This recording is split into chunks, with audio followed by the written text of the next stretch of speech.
BPL এর নিলাম শুরু হয়েছে।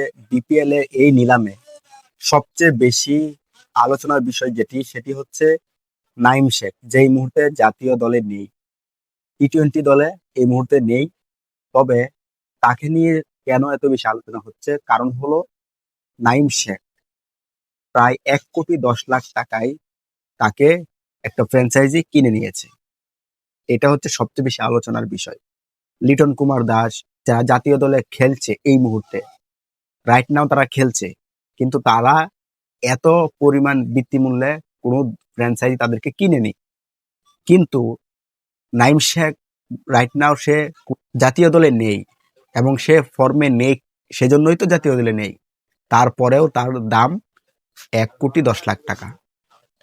অন্যদিকে শামীম পাটোয়ারি, লিটন কুমার দাস, জাকির আলী, অবাক করার বিষয় হচ্ছে যে মুশফিকুর রহিম, মাহমুদুল্লাহ রিয়াদ এবং তামিম ইকবাল এদেরকে এখনো পর্যন্ত কোনো ফ্র্যাঞ্চাইজি কিনেনি। বিশেষ করে তামিম ইকবাল তো বিপিএল থেকে তার নাম প্রত্যাহার করে নিয়েছে, কিন্তু নাম দিয়েছিল মুশফিকুর রহিম, মাহমুদুল্লাহ। কিন্তু এদেরকে কোনো ফ্র্যাঞ্চাইজি এখনো পর্যন্ত কিনেনি। এটা কিন্তু সবচেয়ে বেশি গুরুত্বপূর্ণ বিষয়। তো তাদেরকে কেন এখনো পর্যন্ত কিনেনি সে বিষয়ে তো বিস্তারিত জানা যায়নি। তবে আলোচনার বিষয় যেটা, যে নাইম শেখকে এত পরিমাণ বৃত্তিমূল্যে নেওয়া হলো, সে কি তার সেই যে দামে তাকে কিনা হলো সেই দামের খেলা পারফরমেন্স সে কি উপহার দিতে পারবে ওই ফ্র্যাঞ্চাইজিকে?